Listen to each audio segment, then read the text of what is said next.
I'm Al Hunt. And I'm Mark Halperin. With all due respect to Jimmy Stewart, there's a new kid in this town. Mr. Trump goes to Washington. Mr. Trump goes to Washington. Mr. Trump goes to Washington. Mr. Trump goes to Washington. Trump goes to Washington. Mr. Trump goes to Washington. Patrick, Kirsten, good morning to you both. Mr. Trump, as you mentioned, goes to Washington.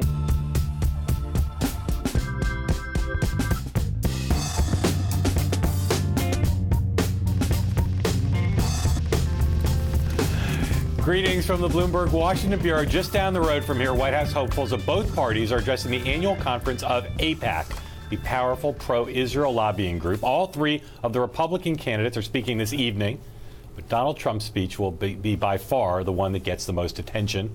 Later in the program, we'll show you my conversation with a pair of rabbis who are concerned with Trump's policies and his rhetoric. But first, to further illustrate the tough crowd Trump will face this evening, check out the ovation that Hillary Clinton got this morning when she spoke to AIPAC and called out Mr. Trump for previously suggesting that he would not take sides in the Israeli-Palestinian conflict.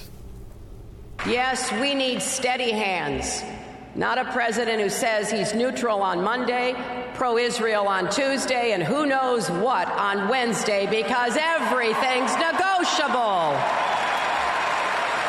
Well, my friends, Israel's security is non-negotiable. So, Al, we're going to listen to more of Hillary Clinton's AIPAC remarks later, but what markers did she put down this morning for Donald Trump? That I'm going to get to the pro-Israeli side of you no matter what you do. It couldn't have been a stronger pro-Israeli speech than she gave. And it clearly, as you say, was directed at him. That soundbite you just used. Later, at the end, she said, if you see bigotry, oppose it. If you see violence, condemn it. If you see a bully, stand up to him. Who do we think she was talking about there? You know, President Obama has troubled relationships with AIPAC. It's hard to imagine his Secretary of State, his former Secretary of State, coming in and being on such a home court advantage, but she was.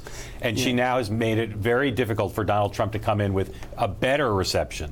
My question to you is, can he do well enough tonight to kind of at least even things out a little bit, or she basically boxed him in?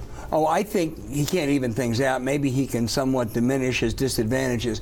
But you're absolutely right. You asked what kind of marker she set for Trump. What kind of marker did she set for herself? She really kind of tried to cleanse the record today. And I think her whatever residual resentment there was, which was minimal to begin with, I think she probably ended most of it today. Yeah, for whatever reason, and much to the frustration of Barack Obama, the Clintons can basically take the same positions he does on Israel, and yet American Jews, at least of the AIPAC stripe, trust her and her husband more than they trust Barack Obama. They do, and we ought to note that this is the conservative side of Jewish Americans. Right. I mean, they actually tilted Republican a little bit.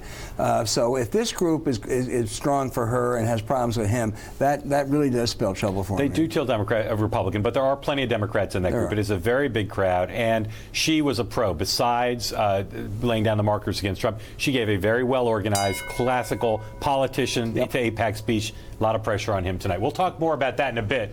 But today at the Washington, D.C. Old Post Office, which is soon to become, this September, they say, a Trump hotel, Donald Trump held a press conference. It was an extraordinary event. I was there along with many other reporters from Washington and around the country. Trump took a lot of questions, but the one that got a lot of attention afterwards was one about the possibility that House Speaker Paul Ryan might be working behind the scenes, despite what he's saying publicly, to thwart Donald Trump.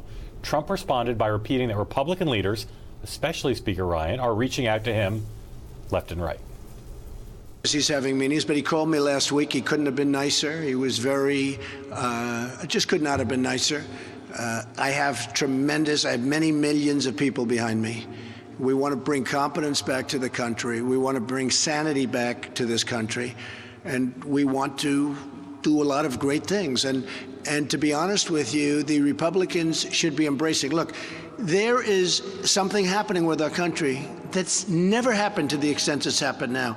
Millions of additional people are going out and voting in primaries. And you know, in the Democrat case, they're down 35%. Nobody cares about Hillary and Bernie in terms of voting. They're down 35%. We're up 72%. And it looks like even much more than that. I mean, some states are up over 100%. And that's because of me. Now, they can play games and they can play cute. I can only take him at face value. I understand duplicity. I understand a lot of things. But he called me last week. He could not have been nicer. I spoke with Mitch McConnell. He could not have been nicer. If people want to be smart, they should embrace this movement. If they don't want to be smart, they should do what they're doing now, and the Republicans are going to go down to a massive loss. So, Al, Trump repeated what he said the other day on Morning Joe, that he's getting calls from Republicans in Congress who attack him now publicly, but saying to him privately, I'm going to be for you, I want to be for you. He also said in that press conference, or rather before that press conference, he also met with Newt Gingrich and some current members of Congress in one of the first such meetings that we know about. So how is he doing in terms of reaching some sort of accommodation with official Republican Washington? At best, so. I expected Newt Gingrich to be with him. Newt would say, where's the train going? I want to get on it. Paul Ryan privately does harbor tremendous reservations. Paul Ryan is a Jack Kemp disciple, and there's no one who's more anti-Kemp in his message, his substance, than Donald Trump. The problem that Trump has, it's a three-leg stool. There's the people who worry about the politics, that they'll lose a lot of states. The people who worry about his positions, the strong conservatives, and there are a number of others who say, is he fit to be president? Right. That's a tough. What's in it for Trump? I'm a little surprised. I understand the kind of balance between saying I'm an outsider. Right. He was asked, why don't they like you? Why aren't they on board? He said, well, I'm an outsider. What's in it for him to try to win members of Congress over? Well, I think he has to do it on his terms, which he basically is trying to do. He can't say I've sold out. He can't, give a wink and a nod. I don't really mean what I'm saying on immigration. And I think it is in his interest to say I can come close to putting this party together. I don't think he can. I don't think anybody can. I think it'll help him at the convention. I think all of his eyes are on getting the right number of delegates. Right. And if he falls short, if he has official Washington on his side, I think it's more likely that he can get the last 50 or 75 he needs. Or some of official Washington. He's not going to have official Washington on his side, but some of it. Yeah. And I think that opposition has not been in any way intimidated by the last couple of days. Yeah. I think it's as strong as ever. Yeah. Although you do see some criticism, particularly of Paul Ryan, for saying, look, we know what he thinks privately. Why isn't he being more outspoken? Because he's the Speaker of the House, number one. He's got that day job. He's the chairman of the convention, and he's got that. I think Ryan is in a difficult position. The Paul Krugmans of the world aren't going to approve of what he does, but they don't anyway. Yeah. But even some conservatives have been critical of him the last couple of days. All right. As we said, Donald Trump and 24 Republicans or so converged for a 90-minute meeting here at a law firm in town, Jones Day. Among those reportedly in attendance, Senator Jeff Sessions and Congressman both Chris Collins and Tom Reed, who both all endorsed Trump, as well as former Capitol Hill heavyweights Newt Gingrich and Jim DeMint. So, Al, he's gotten some endorsements. Clearly, as Trump has said, he's right. Others are considering endorsing him. What risks does a current member of Congress take if they endorse Donald Trump, if any? Well, for a number of them, a big risk, and a big risk if they don't. So it really can be a lose-lose. Charlie Cook, who is as good a political wise man as there is, moved 10 House races today towards the Democratic side. Now, a number of those were held by Democrats anyway, and they were nowhere near close to the 30. But the House, people are beginning to say the House could be in play. Scares people half to death. Barbara Comstock out here in suburban Maryland is petrified about running on a ticket that has Donald Trump at the top. And there are other people who, if they run away from him, they're going to pay a price with the Trumpites. It's really surprising to me that you've got a few people like those at the meeting this morning, and Chris Christie and the governor of Florida, Rick Scott, but so few others have endorsed. And again, this has been said before, if Trump had the lead he had, the poll numbers he had, he'd get a lot of endorsements. Mark, one thing that stunned me, he won the Massachusetts primary, and he won it convincingly. Yeah. And a couple days later, the Republican governor, Charlie Baker, came out against him. Not only came out against, said he'd never vote for him. Right. Didn't just endorse. Now, that's not what you normally see in politics. If you win a state. Right, but that is Massachusetts. It is. A strong Republican state for Trump. But he won South Carolina, and Lindsey Graham and Nikki Haley have now come out against him. Yeah. It just, I wonder what the tipping point's going to be. When will these members of Congress think it's worth endorsing him? Are they holding back for the politics or on principle? Because you got a lot of people from conservative states who you would think by now might have endorsed them. Right. Well, I think they want to see how it plays out. They want to see, will there be a conservative candidate? Right. I think that talk is serious. I'm not sure there'll be a serious candidate. And how do they play that? Can they duck and bob and weave and do a Muhammad Ali? Right. So I think this is something that really has them traumatized. And we should say Ted Cruz and John Kasich are not picking up all that many endorsements either. A lot of people still on the fence. Except in Utah. Right. All right. When we come back, Ted Cruz has a big election day tomorrow in Utah and in Arizona. We'll talk about his chances in those two important states up next.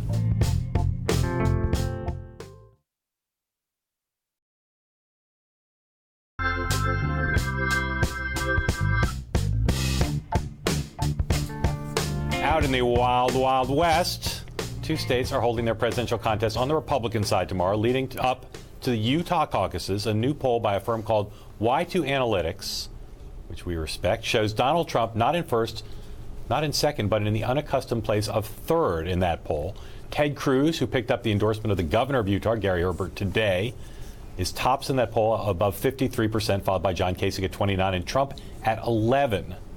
Cruz, if he gets over 50%, wins all the delegates in that state, so that is a big threshold. He's also invested time and money in Arizona. It's a closed primary, but is still generally considered Trump country. Most polling has him ahead.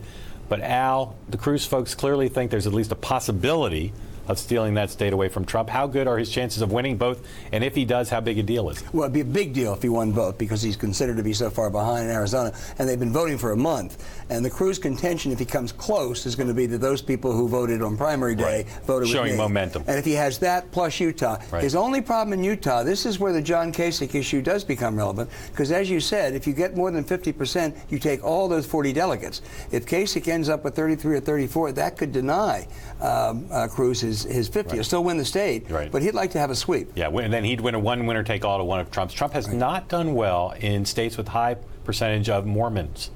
And I'm wondering why you think that is. That entire Utah establishment, the current governor, the former governor, Mike Lee, Mitt Romney, I think there's a sense among them that this is a guy who has not been as religiously tolerant as they would like. Yeah, I mean, I think unless Cruz somehow won them both, and again, we should say they're probably not going to win Arizona, Wisconsin becomes such a big deal. It does, Mark, but just a little thing. North Dakota's before that, and he does well in caucus states. So if he wins Utah, comes close in Arizona, and really triumphs in North Dakota, that sets him up well for Wisconsin, which is a big challenge. Yeah, I mean, Jeff Rowe, Cruz's campaign manager, desperately wants Kasich out of this race and claims in a two-way he would win. I'm not sure that's true in the northeastern states, which he claims it is, or even out west, California, etc. But I think he's got a pretty good argument to make in Wisconsin. Cruz, Trump, one-on-one in Wisconsin. Cruz could win that. Yeah, I agree with you. If they could come up with a conspiracy and say, okay, you go here and you go here, but there seems to be little evidence of that occurring.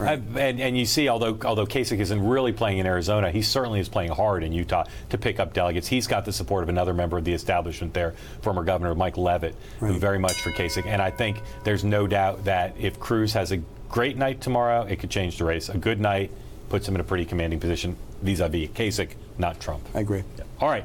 When it comes to the anti-Trump arsenal, new fundraising numbers show that our Principles PAC, the outside group devoted to stopping Trump's march to the nomination, raised a decent $4.8 million in February.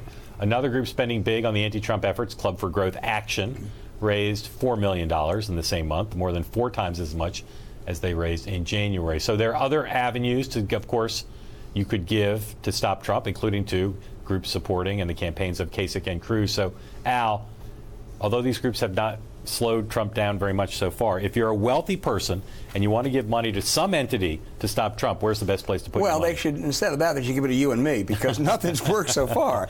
I think it's, they have to have a message. You and John have made this point that's consistent with the candidate's message. So if they are just doing it, ad hoc, that's one of the reasons it hasn't worked. And they have to have a more consistent theme. Yeah. They really have thrown the kitchen sink. They're still all over the map. To me, the Cruz Super PAC is the best place to put the money. I'm not endorsing them, but just in terms of pure political strategy, it's got to be a way to stop Cruz. You can't give more than your individual contribution to the campaign. The Cruz Super PAC's pretty well funded, and they've done some work that you could argue has had an effect. But I think it's got to be, if Trump's going to be stopped, it's going to be by Ted Cruz or John Kasich or both of them. I agree. And then the question is, what do you focus on? Right. Is it the business deals? Is it Trump University? Is it his flip-flopping on issues? All of those have been tried, and nothing's worked so far. I am told there's people who are spending lots of time trying to find out lots more about Donald Trump. A lot of them are Democrats who are waiting for him to be the nominee. Yes, and they're hoping Republicans will do a lot of their work for them, even or not do it. So they leave exactly. extra stuff. I'm amazed, though, that Ted Cruz doesn't seem himself pretty good political instincts. I don't get a sense of what Ted Cruz thinks the silver bullet is, if there is one, to stop Trump. Well, that's because nothing's worked so far, Mark. Yep. All right. Switching now to slightly overseas, about 90 miles off of Florida. In Havana today, President Obama held meetings with the Cuban President Raul Castro marking the first official talks between the two governments since the Cold War. Afterward, during a press conference, the two men stood side by side and spoke about normalizing relations between their countries, but also acknowledged conflicting views on how Cuba should be run. The relationship between our governments will not be transformed overnight. We continue, as President Castro indicated, to have some very serious differences, including on democracy and human rights. President Castro got pretty heated at times when he was asked about political prisoners and human rights violations in his country. President Obama was pretty gracious throughout. There have also been a lot of photo ops. So, Al, how is this trip going so far for consumption here back in America? Well, Mark, just imagine if Bill Clinton had tried to do this 20 years ago. He would have been just murdered for it, and you just couldn't have gotten away with it. But you know what? The times have changed. This is a terrible regime. I mean, they were harassing the ladies of the white, the dissidents, before Obama even got there. Raul Castro denying there are any prisoners there, and it's a terrible regime. But people say, hey, the embargo hasn't worked. Let's turn the page. Let's see if we can change them. I don't know if they can or not, but I don't think this is going to hurt Obama at all. Yeah, I mean, public opinion has flipped so dramatically. Even in Florida. Yeah, that's right. And you've got members of Congress, Republicans, who are supportive of this.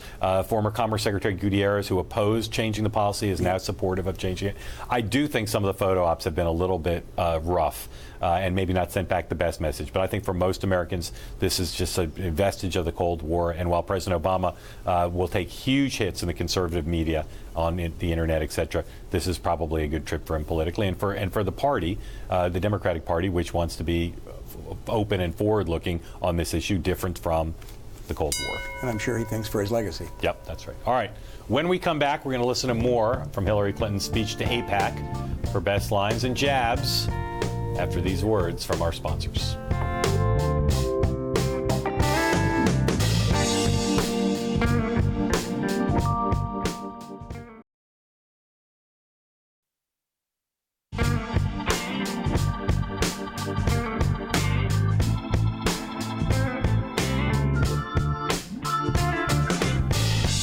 Welcome back here in Washington, D.C., as I mentioned earlier, where Hillary Clinton spoke to AIPAC this morning, gave a very well-received speech. So let's look at a little bit of that now. We're going to break down some of what she said. We already looked at some earlier. Here is now another of the jabs she took at Donald Trump's past promise to be, quote, a neutral guy as president in Israeli-Palestinian negotiations. I have sat in Israeli hospital rooms, holding the hands of men and women whose bodies and lives were torn apart by terrorist bombs. I've listened to doctors describe the shrapnel left in a leg, an arm, or even a head. That's why I feel so strongly that America can't ever be neutral when it comes to Israel's security or survival. We can't be neutral when rockets rain down on residential neighborhoods, when civilians are stabbed in the street, when suicide bombers target the innocent. Some things aren't negotiable. And anyone who doesn't understand that has no business being our president. So it's going to be interesting to see if Trump revisits this question of neutrality tonight. But at the time he said it, he didn't seem to think he was making a gaffe. He thinks it's actually the better position to say a president who's an honest broker needs to say going in he's neutral. He was thinking like a deal maker, and unfortunately the Middle East doesn't work that way. Mark, there was not a pro-Israeli erogenous zone that she didn't touch today. Yeah. Everyone. She praised her ties with Rabin. She praised her ties with Netanyahu. It was only about 5 years ago where she gave a speech and she talked about the indignity of occupation. You didn't hear any of that today. I suspect some of her policy advisors probably worried she went a little bit too far, but as you said earlier, it was a very effective speech. Yeah. I mean, the fact is the peace process is so broken down that with the exception of the additional settlements, there aren't that many tough choices to make unless you're like Trump and you want to break off into an area which is not necessarily safe. But if you want to play it safe right now, it's pretty clear where you need to come down on almost every issue. And I think that gets her through this year and through the election. But if she's elected president, however, to go through 4 years without having the Israeli-Palestinian issue somehow ensnare you would would be novel. Yeah, although, again, she will benefit from following the president she would follow. No question. Because the Israelis will be happy with probably almost anyone elected because of for whatever reason they've just and feelings of goodwill both about her and her husband. That's right. All right. Clinton continued to use the speech to convey that she understands the concerns of Jewish communities, both in Israel and abroad. The United States and Israel must be closer than ever, stronger than ever, and more determined than ever to prevail against our common adversaries and to advance our shared values.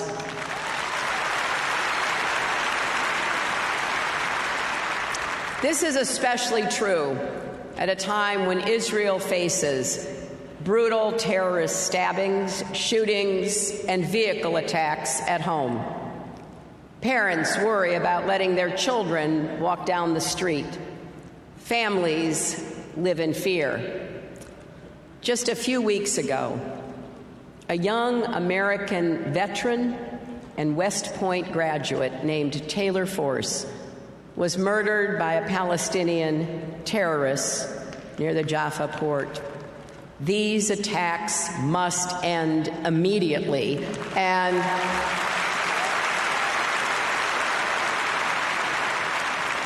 Palestinian leaders need to stop inciting violence, stop celebrating terrorists as martyrs, and stop paying rewards to their families.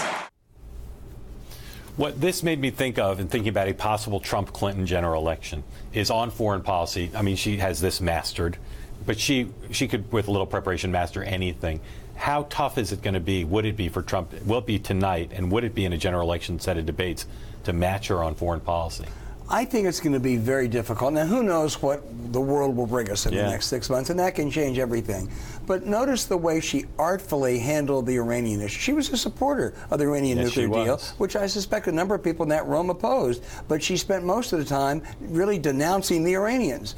So she's very knowledgeable. She's very clever, and I think her weakness is she too much of an interventionist? Trump gave an interesting interview to the Washington Post today, which goes just the other way. Can he convince people he's experienced enough to pull that off? Yeah. In the '92 campaign, George Stephanopoulos, then working for Bill Clinton, famously said, "Specificity is a character issue." And I suspect if the Clintons are concerned that Trump is trying to make the general election personal, the Clintons will just talk about policy and try to convince the public that policy is what counts. Mm-hmm. Yep. Okay. Up next, a couple of rabbis who've got their concerns about Donald Trump who are here attending AIPAC. We'll talk about what they think after this.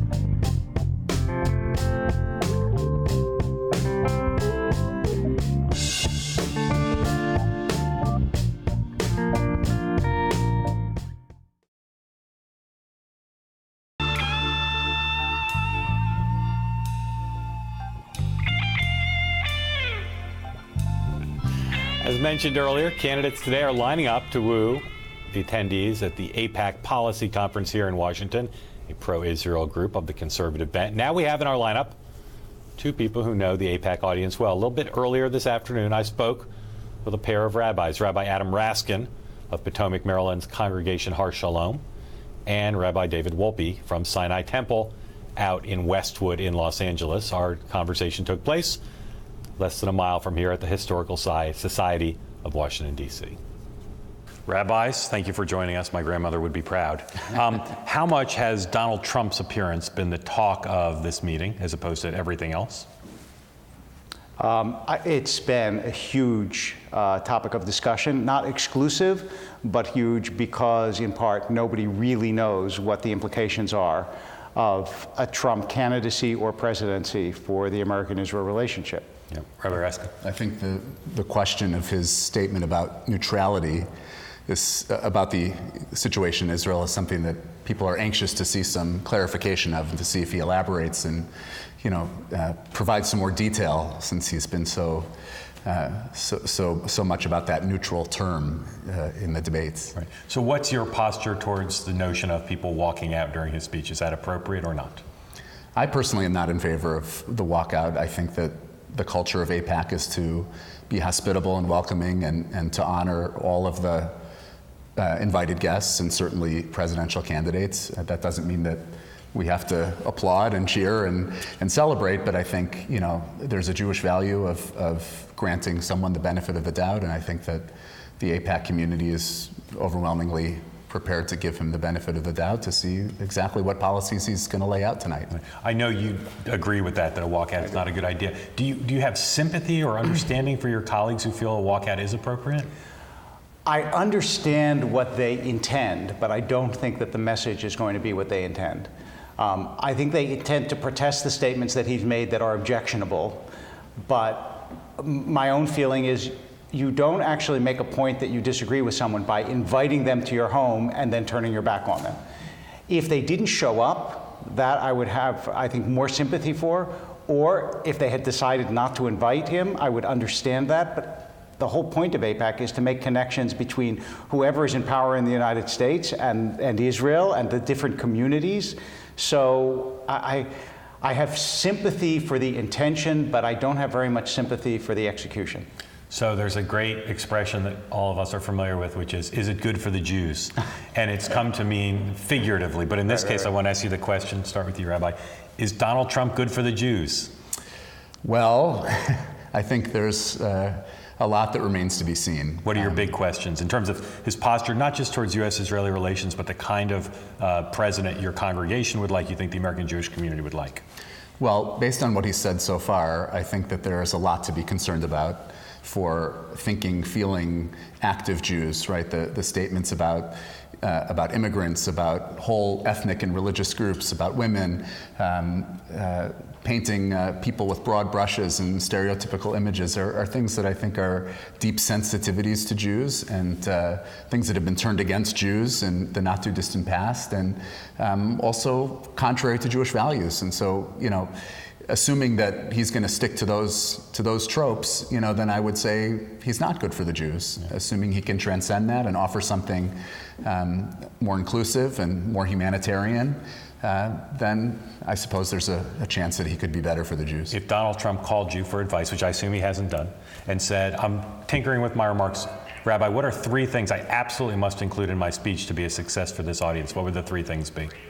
Well, the first thing I would say is had you called me earlier, I would have told you the things you shouldn't have said. But having called me now, I would say, one is I'd like to hear something substantive, not I will make America or Israel great again. So I want to hear a specific policy that I can actually understand and grapple with.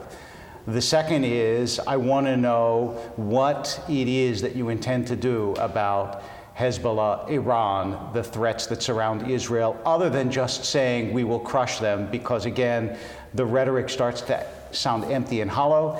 And then I think the third thing is I think you need, as Rabbi Raskin just said, you need to signal to the Jewish community that you actually don't disdain the value of welcoming the stranger, since there was a great Jewish philosopher, Herman Cohen, who said, in the stranger is found the idea of Judaism. And that notion that someone who is a stranger is automatically supposed to be disdained and put outside the circle, you have to reconfigure that to still talk about the concerns that are, in fact, central to this country about immigration and the economy and so on, without making it a xenophobic declaration. Yeah. In one of the most controversial things he said that will be of interest to this audience is that he wants to be neutral between the Palestinians and Israel. Is that such an unreasonable position? Isn't it possible that, given what's happened to date, that a president who came in as neutral might have a better chance to broker peace? I think the term is wrong. I think to be an honest broker, to be a concerned convener of the parties is entirely appropriate, to care about both populations and the outcome for both peoples. That's exactly what an American leader, a president, should do. But to speak about neutrality, there's a moral kind of tinge to that, right? That is to say that, you know, there's an equivalence that might be implied between terrorism and Hamas and the lawlessness of much of what reigns in the Palestinian territories and the democratic, modern, liberal state of Israel. I think that's the problem with that term. That's what has troubled so many of us as Israel supporters, that neutrality really isn't what's called for. What's called for is honesty and welcoming of both sides and being concerned about the outcome. But neutrality is morally obtuse, I think. We're just less than a minute. I just want to ask you your sense of where Hillary Clinton stands with AIPAC as compared to Barack Obama, who has had a kind of maybe at times troubled or bumpy relationship. Is she on more solid footing with AIPAC? I think you put it precisely correctly. She is on more solid footing. Whether she is on solid footing will depend much more on the execution than the words. I think there is a sense that the emotional connection is much deeper with Hillary Clinton than it was with Barack Obama, that she has a feeling for the state of Israel that most people feel he didn't have in his gut. Nonetheless, what that means that she was central to an administration that was at times really at odds with not only AIPAC but with the Israeli government, even sometimes such at odds that it became a personal quasi-vendetta, that's a question that remains to be seen. Our thanks to Rabbi Volpe and Rabbi Raskin and to the Historical Society of Washington, D.C. for hosting our talk. Up next, Donald Trump goes postal, by which I mean we have more from his press conference at the old post office from today. And if you're watching us here in Washington, D.C., you can now listen to us in Washington, D.C. on the radio on Bloomberg 99.1 FM.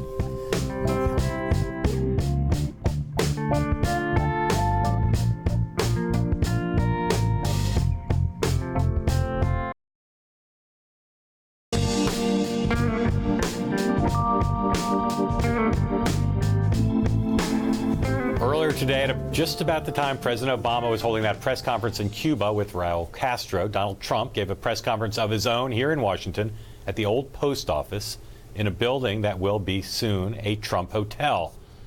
Mr. Trump gave the press corps a tour of the whole thing. It's partially done, but not quite done. He also took questions on the walking tour, but also at some length at the press conference. I got things started early in the press conference by asking Trump about the presumptive GOP nominees' presumptive Democratic rival.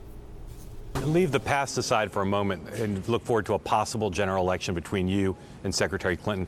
For voters, how would you differentiate yourself from her on both issues and on style? Well, I think I'm very different than Hillary Clinton, to put it mildly. I think we have a very different style. I don't think she'll be one that's going to do much with our trade agreements, which are killing our country. People have no idea how important that is. The money that is being drained out of our country is enormous, and that's not her thing. It's totally my thing. I think she'll be very, very weak on the military. I think she'll be very weak with frankly, with other countries and the amount of money we subsidize them with our military, which nobody even talks about. So, we have to make our country solvent, and we have to make our country, frankly, rich if we're going to save all these things, and we have to rebuild our military. It's in very bad shape. It's been decimated, just decimated over a period of years, and we've got to get the right equipment, not the wrong equipment. We've got to get equipment that isn't there because of political experience and political know-how. We want to get the equipment they really want, not the equipment that they're getting because politicians have access to certain companies.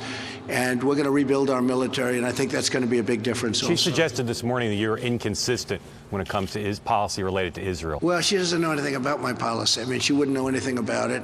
Her policies obviously didn't work. All you have to do is look at Libya, look at anything you want to look at, and they haven't worked. And I think if you look back at my projections and my prognostications, they turn out to be very, very accurate. I should say not everybody considers him the presumptive nominee. He's kind of right on the border there, but he's not quite there yet. He's not intimidated by the Clintons. I asked him afterwards during the walk around, are you intimidated by the Clintons at all? He made a classic Trump face. I will imitate thusly. I can't do it justice. Does he seem to have a bead on what a good general election message is to you? No. That's gibberish. Yeah. He said absolutely nothing. Because at some point, people are going to start to say, okay, what are you going to do as president? And he gave nothing. He gave you nothing. You asked a good question, and he totally... as he often does. Yes. I mean, at some point, though, you have to say, well, I'm going to build the strongest military ever. well, what are you going to do? I mean, what's your do you understand what the triad is now? What is your different strategic approach? He hasn't addressed any of them, Mark. He announced these 5 advisors today. Right. You and I had never heard of them, but their resumes are decent, and he says he has more to come. I think I agree with what you just said, and I think particularly in the debates, the more I think in my mind's eye about those general election debates, the more I think Trump may try to negotiate down and not do a full number. But he does, I think, have one thing going for him, which is he's going to run at her as if she's the incumbent.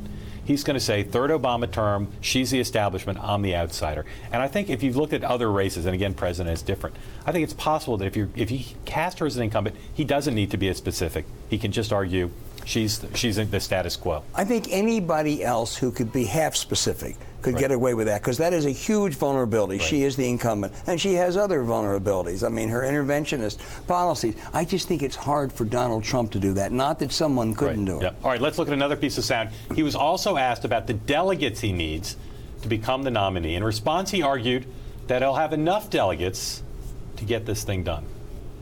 I think we're going to get a lot of delegates, and people see, some people are saying we're going to be at 1450. Quite a bit higher. We'll see. I mean, look, hey, the worst that happens, I go back to this, which isn't so bad, not so bad. But I think we're doing very, very well, and I think we will qualify over that number. And then a decision is going to have to, if we're 30 short or 50 short, nobody else is going to be close. Ted Cruz won't even be close. And if we're a little bit short, people are going to have to decide. I think this is an area where he's being very shrewd. He's expressing confidence he can get a majority, saying if he doesn't, he can get all the way. And by the way, if he doesn't get there, he's fine going back to running hotels.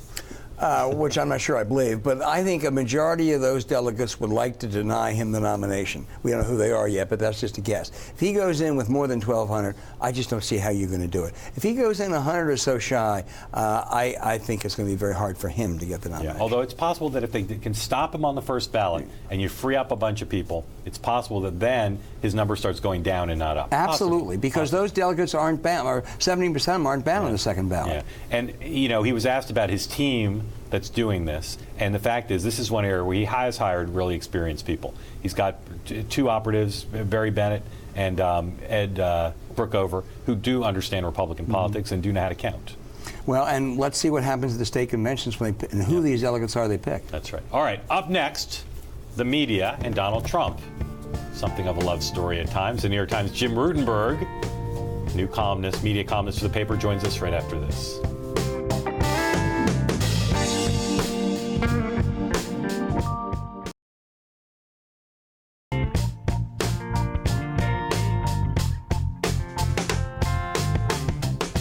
In his very first New York Times media column today, our pal Jim Rutenberg wrote this about the media's complicated and often obsessive coverage of Donald Trump's presidential campaign. There's his column. We'll talk about it. Jim joins us now from Miami. Trump is expected to speak at AIPAC soon, so we'll may take a look at that. But Jim, congratulations. Thanks for being with us. Thanks so much. How much of Trump's great, voluminous coverage is his doing, and how much is it just the press acting on its own, do you think? It's my favorite quote that that actually my colleague Maureen Dowd got was Trump said to her late last week, I do these tweets and they could be totally insignificant and they break right into the news. So it's not all his doing. It's a symbiosis. If Trump continues to get coverage like this in its volume, and he is the nominee and Hillary Clinton is the nominee, do you think that will be a huge advantage for him in a general election, just the volume of coverage as compared to her? I do, because a lot of people make the argument, and maybe, and I'm sure we would all agree, right? I think we do, that not all the coverage is positive. But I don't know, do you remember in 2004 when the war was being discussed a lot, and reporters would say to the Bush strategist, hey, they're talking about the war, it's not going well. And they always said, as long as we're talking about the war, we're winning. As long as we're talking about Trump, he's winning. Jim, it's Al Hunt. First of all, great debut today. But in reading your column, you pointed out that Fox and that Chuck Todd of NBC said no more of this special treatment where you get to phone in on Sunday interviews, which is a much easier interview. And then I watched George Stephanopoulos, who let him phone in, and he just slam dunked the ABC moderator. If one does it, aren't the others going to cave in? I don't know, because now I'm thinking, well, maybe George decides, and they didn't want to talk about it very much, but maybe George decides, hey, you know what? Those guys aren't going to take him on the phone. I will. I'll get a spike in the ratings. Well, but as you know, a phone interview for a subject is a lot easier than an in-person interview, and Trump almost always does well in those situations. I mean, my impression when I see that is that he steamrolls the interviewer. That, you know, right. It's like, but Mr. Trump, you know, it's like they can't break in. And my bigger problem with it is these Sunday broadcast shows, the traditional public affairs shows. Those shows were based on, here is the candidate. At the advent of television, we see them. It's not radio. So I don't know why they would want to abdicate that responsibility, and, you know, something they built proudly over decades. Jim, obviously, we've seen in past presidential campaigns, some candidates get more and better coverage than others. That always happens. This seems, though, on a scale unlike maybe in our careers we've ever seen. I've never seen anything like it. And I think about the upshot at the New York Times presented a little report and graphic last week putting, I'm sure, I know you guys have talked about it and your viewers have seen it, but almost $2 billion in free media coverage for Donald Trump compared to his next closest competitor, Hillary Clinton, at about half of that. I mean, that is a huge, again, I think it's a disadvantage for Ms. Clinton. Bernie Sanders was way lower, and Ted Cruz was way lower. You know, you just started this column. There's going to be a temptation, I would say, for the foreseeable future to keep writing about Donald Trump. I know. I'm trying to think about what to do about that as we speak. I know, because I don't. You know, here I am saying everyone's giving Trump all this coverage, and here I am writing about it. So there's a hall of mirrors factor here. Then again, and this is what I was trying to be careful with in today's column. He is a huge. I'm not going to use that word. He is a giant story. So of course we're going to have to mull over this and explore it for months to come, if not many years, if he wins the presidency. Jim, many years ago, after Joe McCarthy, there were postmortems that were devastating for the press and the way McCarthy was able to use the press. After this election, is our business, I'm talking in a generic sense, not the New York Times specifically, are we going to look bad? I mean, this period, I don't think anyone can say that this period has been good. I think so far so bad, right, or mostly bad or very bad. Here's what I wonder, right? You mentioned at the top of this that Chuck Todd said he's not going to take Donald Trump on the phone anymore. CNN said we are not going to get roped into doing a Donald Trump QVC-style press conference. So maybe there's a kind of counter reaction. There'll be a giant change, and it has to happen soon. So I'm hoping there's a correction here for all of our sakes. It's better for Donald Trump to have a different sort of coverage. It's better for the democracy to have different kind of coverage. But the suits don't want to give up that revenue. It's too hard. I mean, and the other thing I mentioned in the column, which to me, you know, I'm writing about media, and as I've kind of made the rounds to get back in touch with the media industries that I covered many years ago, what gets me is people are afraid. They need that revenue. They need those ratings. They need those clicks, because it's a kind of up for grabs moment in the new digital age. So Donald Trump is kind of coming in at a perfect time to advantage himself, because he gives everyone what they need, ratings and clicks. Jim Rutenberg stepping into the very, very big shoes of David Carr as the media columnist for the New York Times, and off to a great start. Jim, thanks so much. Thanks for having me. We'll be right back with Who Won the Day.